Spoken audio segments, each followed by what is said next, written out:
Scaling ಅಂದ್ರೆ ಏನು ಇಲ್ಲ, ಸಿಂಪಲ್ ಆಗಿ ಹೇಳ್ಬೇಕಂದ್ರೆ scaling nothing but cleaning of teeth ಅಷ್ಟೇ. ನೀವೇ ಮನೆಯಲ್ಲಿ 2 ಸಲ 2 ನಿಮಿಷ ಬ್ರಷ್ ಮಾಡಿದ್ರೆ ಸಾಕು, ನಿಮ್ಗೆ ಸ್ಕೇಲಿಂಗ್ ನೆಸೆಸಿಟಿನೇ ಬರ್ದೇ ಇರ್ಬೋದು. ಬಟ್ ಅದೇ ಎಷ್ಟೊಂದ್ ಜನ ತುಂಬಾ ನೆಗ್ಲಿಜೆನ್ಸ್ ಇಂದ ತುಂಬಾ ಗಲೀಜಾಗಿ ಇಟ್ಕೊಳ್ಳೋದ್ರಿಂದ, ತುಂಬಾ ಬಾಯಿ ಒಳಗಡೆ ಏನು ಬ್ರಷ್ ಮಾಡಿದೆ ಅಥವಾ ತಿಂದಿದ ತಕ್ಷಣ ಬಾಯಿ ಮುಕ್ಳಿಸ್ದೆ ಇರೋದ್ರಿಂದ ತುಂಬಾ ಬ್ಯಾಕ್ಟೀರಿಯಾ ಎಲ್ಲ ಸೇರ್ಕೊಂಡು ಒಂದಷ್ಟು ದಿನದಲ್ಲಿ ಅಥವಾ ಒಂದಷ್ಟು ಮಂತ್ಸ್ ಅಲ್ಲಿ, ಅಷ್ಟ್ ತಿಂಗಳಲ್ಲಿ ಕ್ಯಾಲ್ಕುಲಸ್ ಅನ್ನೋಂಥದ್ದು ಡೆಪಾಸಿಟ್ ಆಗಿರುತ್ತೆ. ಆ ಡೆಪಾಸಿಟ್ ಆಗಿದ ತಕ್ಷಣ ಅದು ಯಾವಾಗ ಅದು ಆ ತರ ಕಟ್ಕೊಂಡಿದ ತಕ್ಷಣ ನೀವು ಬ್ರಷ್ ಮಾಡಿದ್ರು ಅದು ಒಂದ್ ಪಾಯಿಂಟ್ ಆಫ್ ಟೈಮ್ ಅಲ್ಲಿ ಹೋಗಲ್ಲ ಅದು. ಸೊ ನೀವು ಬಿಗಿನಿಂಗ್ ಇಂದಾನೇ ಮುಂಚಿತವಾಗಿಂದಾನೇ ಯಾವಾಗ ನೀವು ಬ್ರಷಿಂಗ್ ಎಲ್ಲ ನೀಟಾಗಿ ಎಫಿಶಿಯಂಟ್ ಆಗಿ ಮಾಡ್ತೀರಾ, ಒಂದ್ ಸ್ಟೇಜ್ ಗೆ ರೀಚ್ ಕೂಡ ಆಗಲ್ಲ, ಅಂದ್ರೆ ಕ್ಯಾಲ್ಕುಲಸ್ ಡೆವಲಪ್ ಕೂಡ ಆಗಲ್ಲ, ಅಥವಾ ಆದ್ರೂ ತುಂಬಾ ಕಮ್ಮಿ ಮಟ್ಟದಲ್ಲಿ ಆಗಿರುತ್ತೆ. ಸೊ ಸ್ಕೇಲಿಂಗ್ ಅನ್ನುವಂಥದ್ದು ನಾವ್ ಯಾವತ್ತೂ ಕ್ಲೀನಿಂಗ್ ಅಷ್ಟೇ. ಸೊ ಅದು ಒಂದು ಇನ್ಸ್ಟ್ರೂಮೆಂಟ್ ಬರುತ್ತೆ, ಆ ಇನ್ಸ್ಟ್ರೂಮೆಂಟ್ ಇಂದ ನಾವು ವೈಬ್ರೇಷನ್ಸ್ ಬರುತ್ತೆ, ನಾರ್ಮಲ್ ಆಗಿ ಪಾಸ್ ಮಾಡ್ತೀವಿ ಎಲ್ಲಾ ಹಲ್ ರೀಜನ್ಸ್ ಅನ್ನು, ಅಂಡ್ ಏನ್ ಕಟ್ಕೊಂಡಿರುತ್ತೆ ಕ್ಯಾಲ್ಕುಲಸ್ ಅನ್ನುವಂಥದ್ದು ಅದು ರಿಮೂವ್ ಆಗೋಗುತ್ತೆ. ಸೊ ಅದೇ scaling is nothing but cleaning of teeth ಅಷ್ಟೇ. ಅದು ನೀವೇ ಮೇಂಟೈನ್ ಮಾಡಿ ಇಟ್ಕೊಂಡ್ ಬಂದ್ರೆ ಎವ್ರಿ ಡೇ ನೀಟಾಗಿ ಬ್ರಷ್ ಮಾಡಿ, ಅದನ್ನು ಎಷ್ಟೊಂದ್ ಜನ ಕೇಳ್ತಾರೆ ಎಷ್ಟೊತ್ ಬ್ರಷ್ ಮಾಡ್ಬೇಕು, ನಾನು 10 ನಿಮಿಷ ಮಾಡ್ತೀನಿ, ಅರ್ಧ ಗಂಟೆ ಮಾಡ್ತೀನಿ ಅಂತ. ಅಷ್ಟೊಂದ್ ಮಾಡೋ ನೆಸೆಸಿಟಿನೂ ಇರಲ್ಲ, ಅವಶ್ಯಕತೆನೂ ಇಲ್ಲ. 2 ನಿಮಿಷ ಬ್ರಷಿಂಗ್ ಮಾಡಿದ್ರೆ ಸಾಕು ಎವ್ರಿ ಡೇ 2 ಸಲ.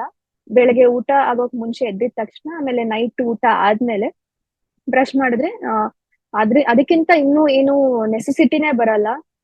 ತುಂಬಾ ಬ್ರಷ್ ಮಾಡೋದ್ರಿಂದ ಅಥವಾ ತುಂಬಾ ಹೊತ್ತು ನೀವು ಬ್ರಷ್ ಮಾಡೋದ್ರಿಂದ ಎಫೆಕ್ಟ್ಸ್ ಒಳ್ಳೆತನಕ್ಕಿಂತ ಜಾಸ್ತಿ ಏನಾದ್ರೂ ನೆಗೆಟಿವಿಟಿನೇ ಆಗೋದು. ಯಾಕಂದ್ರೆ ಕೆಲವು ಸಲ ತುಂಬಾ ವಿಗ್ರಸ್ ಅಥವಾ ತುಂಬಾ ಜೋರಾಗಿ ಹಲ್ಲು ಉಜ್ಜೋದ್ರಿಂದ ಸವಿತಾ ಹೋಗುತ್ತೆ ಹಲ್ಲು, ಆಮೇಲೆ ಸೆನ್ಸಿಟಿವಿಟಿನೂ ಡೆವಲಪ್ ಆಗುತ್ತೆ. ಸೊ ಬೇಸಿಕ್ ಒಂದು ಸಾಫ್ಟ್ ಬ್ರಿಸಲ್ ಅಥವಾ ಮೀಡಿಯಂ ಬ್ರಿಸಲ್ ಬ್ರಷ್ ಯೂಸ್ ಮಾಡ್ಕೊಂಡು 2 ಸಲ 2 ನಿಮಿಷ ಬ್ರಷ್ ಮಾಡಿದ್ರೆ ಸಾಕು.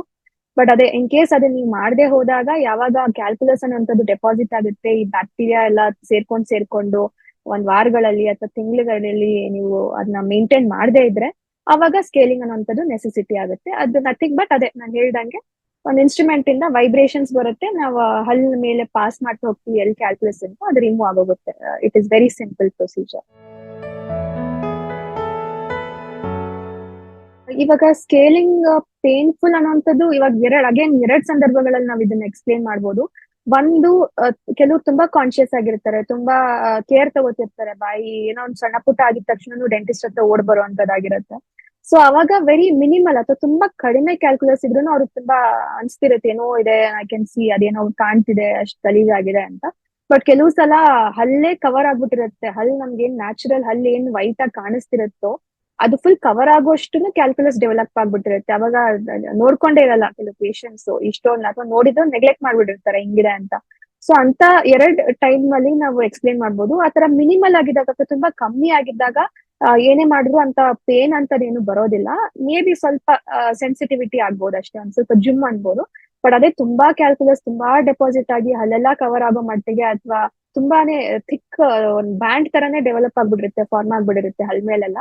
ಆ ಸಂದರ್ಭಗಳಲ್ಲಿ ಏನಾದ್ರೂ ನಾವು ಕ್ಲೀನ್ ಮಾಡಕ್ ಹೋದ್ರೆ, ಟಚ್ ಮಾಡಕ್ ಹೋದ್ರೆ ಪೇನ್ ಸ್ಟಾರ್ಟ್ ಆಗ್ಬೋದು. ಪೇನ್ ಅನ್ನೋದಕ್ಕಿಂತ ಜಾಸ್ತಿ ಸೆನ್ಸಿಟಿವಿಟಿ ಬರುತ್ತೆ. ಅದು ಏನಕ್ಕೆ ಅಂತ ಹೇಳ್ತೀನಿ. ಯಾವಾಗ್ಲೂ ಈ ಕ್ಯಾಲ್ಕುಲಸ್ ಅನ್ನುವಂಥದ್ದು ಅಥವಾ ಬ್ಯಾಕ್ಟೀರಿಯಾ ಫಸ್ಟ್ ಡೆವಲಪ್ ಆಗಕ್ ಸ್ಟಾರ್ಟ್ ಆಗೋದು ಈ ಹಲ್ಲು ಮತ್ತೆ ಒಸಡು ಮಾರ್ಜಿನ್ ಅಲ್ಲಿ, ಆ ಗ್ಯಾಪ್ ಅಲ್ಲಿ. ಸೊ ಯಾವಾಗ ಹಲ್ಲು ಮತ್ತೆ ಒಸಡು ಗ್ಯಾಪ್ ಅಲ್ಲಿ ಅದು ಫಾರ್ಮ್ ಆಗಕ್ ಸ್ಟಾರ್ಟ್ ಆಗುತ್ತೋ, ನಮ್ದು ಒಸಡು ಬರ್ತಾ ಬರ್ತಾ ಕೆಳಗೆ ಹೋಗಕ್ ಸ್ಟಾರ್ಟ್ ಆಗುತ್ತೆ, ಕೆಳಗೆ ಹೋಗಕ್ ಸ್ಟಾರ್ಟ್ ಆಗುತ್ತೆ, ಮೇಲ್ ಹೋಗಕ್ ಸ್ಟಾರ್ಟ್ ಆಗುತ್ತೆ. ರಿಸೆಷನ್ ಅಂತ ಕರಿತೀವಿ. ಗಮ್ ಯಾವಾಗ ರಿಸೀಡ್ ಆಗ್ತಾ ಹೋಗುತ್ತೆ, ಅವಾಗ ವೀಕ್ ಆಗ್ತಾ ಹೋಗುತ್ತೆ ನಿಮ್ ಹಲ್ಲು. ಬಿಕಾಸ್ ಅದು ಫಸ್ಟ್ ಗಮ್ಗೆ ಎಫೆಕ್ಟ್ ಆಗಿ ಅದಾದ್ಮೇಲೆ ಅದ್ರ ಕೆಳಗಡೆ ಇರೋ ಮೂಳೆಗೆ ಎಫೆಕ್ಟ್ ಆಗ್ತಾ ಹೋಗುತ್ತೆ, ಮೂಳೆನೂ ಸವಿತಾ ಹೋಗುತ್ತೆ.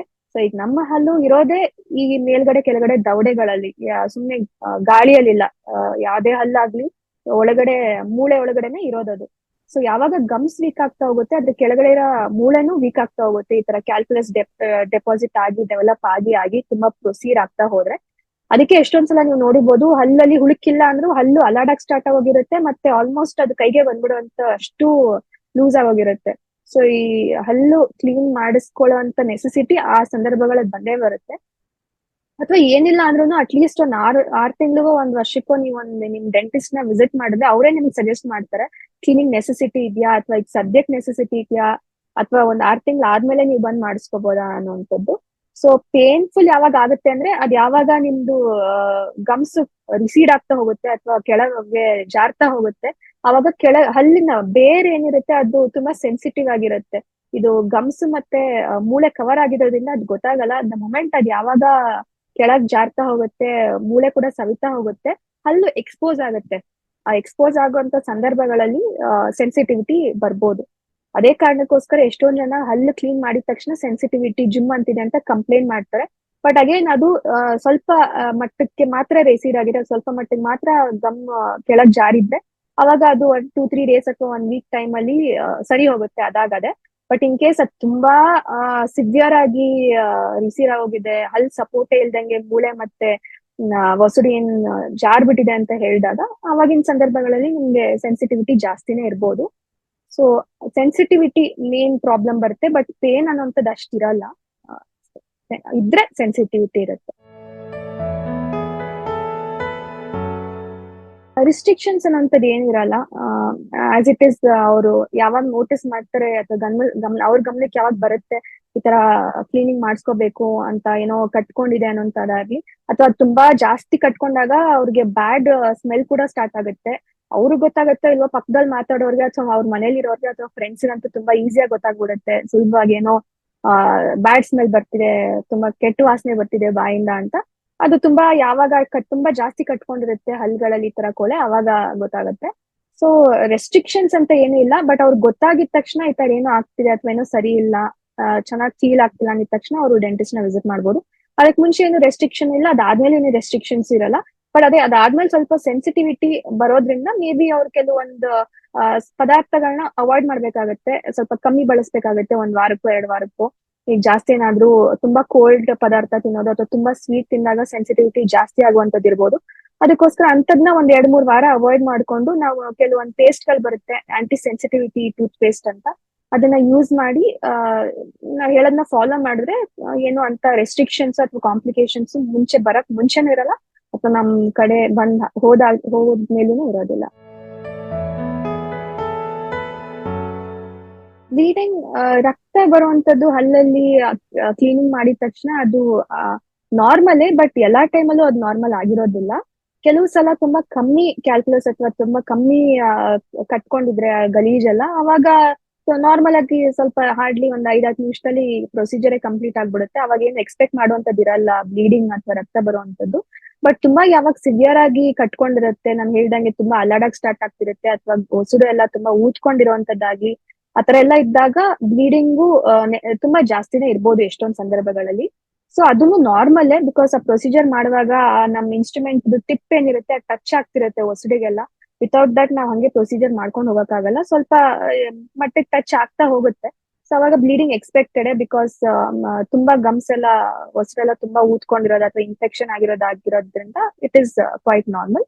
ಬಟ್ ಅಗೇನ್ ಇನ್ನೊಂದು ಸಂದರ್ಭನೂ ನಾನು ಹೇಳಕ್ ಇಷ್ಟಪಡ್ತೀನಿ.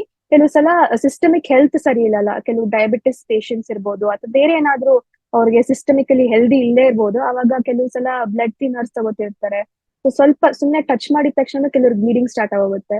ಸೊ ಅವಾಗ ನಾವ್ ಅರ್ಥ ಮಾಡ್ಕೋಬೇಕು. ಅದಕ್ಕೋಸ್ಕರ ನಾವ್ ಯಾವ್ದೇ ಪ್ರೊಸೀಜರ್ ಸ್ಟಾರ್ಟ್ ಮಾಡಕ್ ಮುಂಚೆ ಅವ್ರಿಗೆ ನಾವು ಹಿಸ್ಟ್ರಿ ಅನ್ನೋದೊಂದು ತಗೋತೀವಿ, ಮೆಡಿಕಲ್ ಹಿಸ್ಟ್ರಿ. ಏನಾದ್ರು ಟ್ಯಾಬ್ಲೆಟ್ಸ್ ತಗೋತಿದ್ದೀರಾ, ಅಥವಾ ನಿಮ್ಗೆ ಏನಾದ್ರು ಸಿಸ್ಟಮಿಕ್ ಹೆಲ್ತ್ ಇಶ್ಯೂಸ್ ಇದೆಯಾ, ಸೊ ಯಾವಾಗ ಏನ್ ಟ್ಯಾಬ್ಲೆಟ್ಸ್ ತಗೋತೀರಾ, ಅದು ಎಷ್ಟು MG ಇದೆ.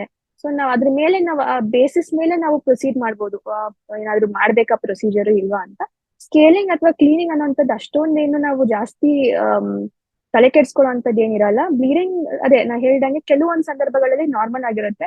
ತುಂಬಾ ಅತಿಯಾದ ಬ್ಲೀಡಿಂಗ್ ಬರ್ತಿದೆ ಅಂದಾಗ್ಲೂ ನಾವು ಇಮಿಡಿಯೇಟ್ ಆಗಿ ಪ್ರೊಸೀಜರ್ ಸ್ಟಾಪ್ ಮಾಡಿ ಏನಕ್ಕೆ ಅನ್ನೋದನ್ನ ಒಂದ್ ಸ್ವಲ್ಪ ತಿಳ್ಕೊಬೇಕಾಗತ್ತೆ. ಅದಕ್ಕೋಸ್ಕರ ಎನಿ ಪ್ರೊಸೀಜರ್ ನಾವು ಸ್ಕೇಲಿಂಗ್ ಆಗ್ಲಿ, ಇನ್ನೊಂದು ಎನಿ ಪ್ರೊಸೀಜರ್, ಡೆಂಟಲ್ ಪ್ರೊಸೀಜರ್ ನಾವು ಬ್ಲಡ್ ರಿಲೇಟೆಡ್ ಅಥವಾ ಇನ್ನೊಂದೇನೋ ಒಂದು ಮಾಡಕ್ ಮುಂಚೆ ಒಂದು ಹಿಸ್ಟ್ರಿ ತಗೊಳ್ಳೋದು ಒಳ್ಳೇದು.